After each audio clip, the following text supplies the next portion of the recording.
Like, truth be told, this really isn't that much of a challenge video. Because, challenge video, Girls Frontline 2, it's kind of an oxymoron, isn't it? It's not that oxymoronic, but like Jumbo Shrimp is an oxymoron, even though it's just a big shrimp. So challenging Girls Frontline 2 is it exactly oxymoron, since it's just Girls Frontline 2 but hard? And let's be honest, this challenge is not actually that hard. You can easily do this. So, what's about the challenge? Use only one character. Of course, there's quite a few modes and stages that require you to use multiple characters. In which case, you just station all the other characters in a corner and have your one character go around. Now, your goal is to make sure that none of the other characters deal any damage or take any damage or draw any aggro.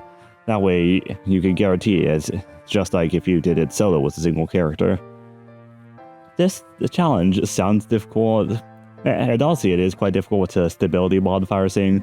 And I think the stability modifier thing is stupid. Like, I feel like it should regenerate some if you stay in cover or something like that. Since I feel like it's just like a way for like people with a ton of like support attacks or whatever the hell they're called to just like cheese out enemy bosses by attacking them 50 times and not need to even move their characters at all. And that just sucks, doesn't it? And also support actions are gay. I'm gonna explain why later. So first we start off the count, get our starters.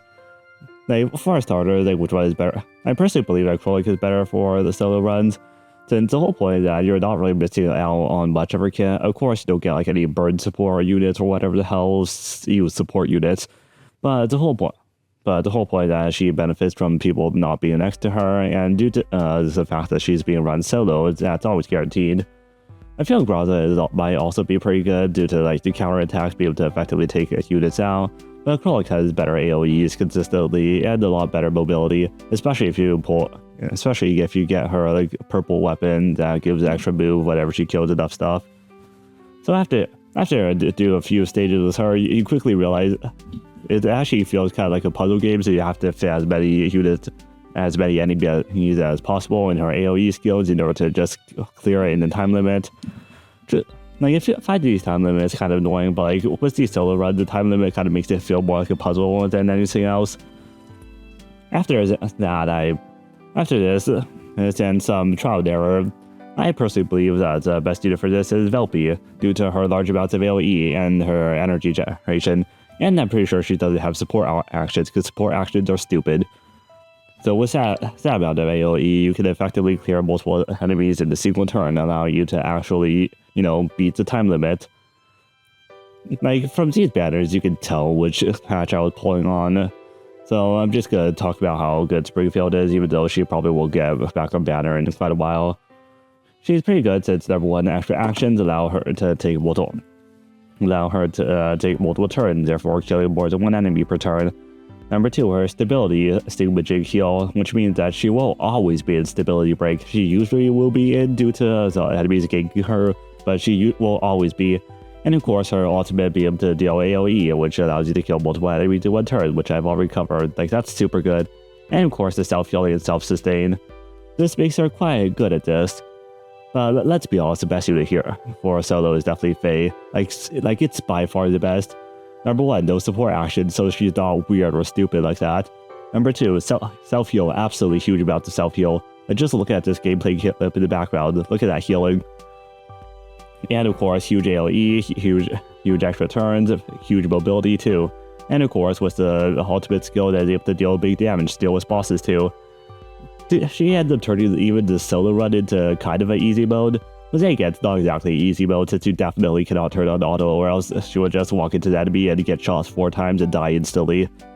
So this challenge still provides some amount of difficulty per se. Like, I'll explain her full kit after the segment. So, why are support actions gay? You see, so your homie just shoves it in, and you also shove it in too, because you're weird and stupid and stuff like that. Like, in order to perform like support actions, like support the damage or like deal stability or whatever the hell, and like you can't support actions, which means that you're also racist.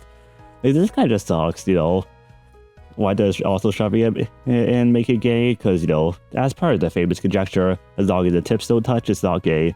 Therefore, if the tips do touch, then it's 100%, not even a question. And afterwards, I'm kind of just going to explain why I did this run in the first place. The whole point of this with Game Next is Like, I thought Girls Frontline was going to be one of those games where it's real difficult to build characters, but it's honestly not as hard as I thought it was. Because then again, of course, I only built 4 characters, and, you know, there's the boss rush stuff, the multiple teams and such. And this kind of... But, like, the ability is just concentrate on one singular character, not need to spread out your stamina for everything to farm. And, of course, you know, actually having a challenge in this game. I'm just going to explain some other modes. Like, for the like real-time map modes, this one's kind of annoying since you are forced to bring 4 characters and you literally cannot participate if you don't bring 4 characters. So you have to go around with your 1 character, shoot everyone, hide all 3 of the rest of them in a corner before taking them all out with the one unit you're doing a solo run with. With PvP, this is quite silly since you could only do it when you're highly over-leveled over them. Since otherwise you're just gonna get 50 support action upon you. And that's kind of just annoying, isn't it? For the boss rush game modes, it's honestly quite fun, and just like, depending on the playstyle and whatever character you're soloing with. Although you can actually solo with a character with support actions, this just is a very bad idea, but I think it's funny if you like have a character with abilities to deal with support actions and stuff like that, and probably just not use them as a protest the system. Now, honestly, support actions are annoying, like just watch this.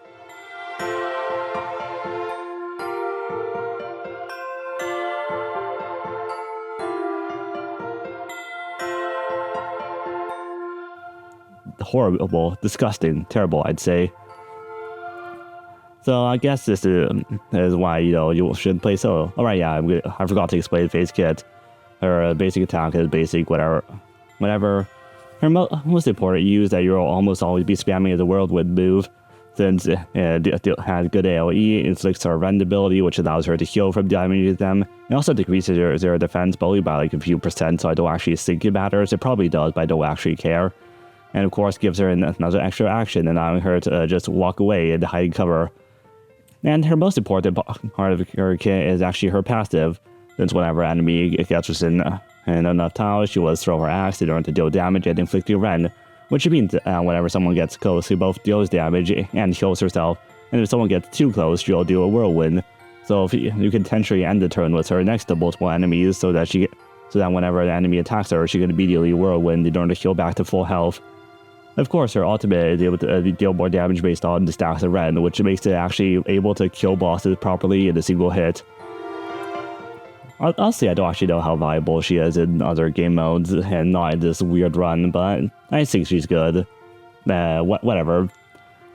The whole point is if you're gonna spend all your time gooding, you might as well good with purpose.